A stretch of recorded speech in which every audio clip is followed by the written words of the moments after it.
Baiklah murid-murid, buka buku teks muka surat 48. Bosanlah. Oh no! Dahulu, pembelajaran hanya bergantung kepada buku teks dan papan putih.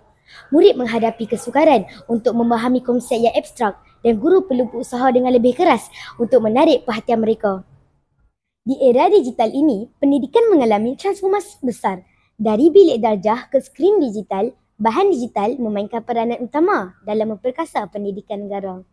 Bahan digital ialah semua pembelajaran yang merangkumi e-buku, video pendidikan, platform pembelajaran dalam talian dan pelbagai aplikasi interaktif. Dengan teknologi, pembelajaran menjadi lebih mudah diakses, menarik dan berkesan. Lihat bagaimana pelajar di luar bandar kini mendapat akses kepada pendidikan berkualiti melalui bahan digital. Guru pula dapat menggunakan pelbagai sumber dalam talian untuk mengajar dengan lebih inovatif. Assalamualaikum Kisha. Assalamualaikum Akilah. Ya, boleh saya bantu? Kamu dah siap ke sekolah BM? Saya tertinggal buku teks di sekolah ni. Dah, saya dah siap. Mungkinkah sekarang kita ada buku teks digital? Wah, tetapi bagaimana nak menggunakannya? Baiklah, saya akan kongsikan skrin buku teks digital kepada kamu. Baiklah.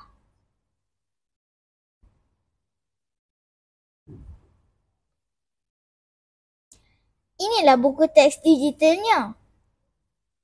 Wah, terujannya saya. Terima kasih Kisha. Lepas ini, saya akan gunakan buku teks digital. Baiklah Akilah, sama-sama. Salah satu utama kelebihan bahan digital ialah ia memberikan akses kepada pendidikan berkualiti tanpa mengira lokasi. Dengan adanya sumber digital seperti e-buku, video pendidikan, kursus dalam talian dan platform interaktif, pelajar dari luar kawasan bandar juga dapat menikmati pendidikan berkualiti seperti mereka yang berada di bandar.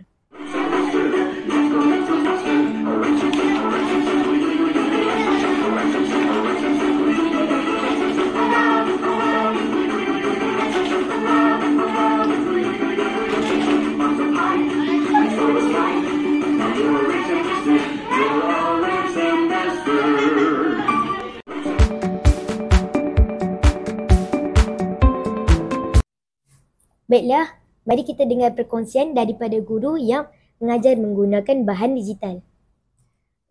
Bahan digital ni sangat membantu saya dalam mengajar dalam kelas kerana murid-murid dilihat lebih fokus dan interaktif bersama-sama guru. Sekarang, mari pula kita mendengarkan perkongsian daripada guru yang mengajar menggunakan bahan digital. Silakan cikgu. Terima kasih Alisha.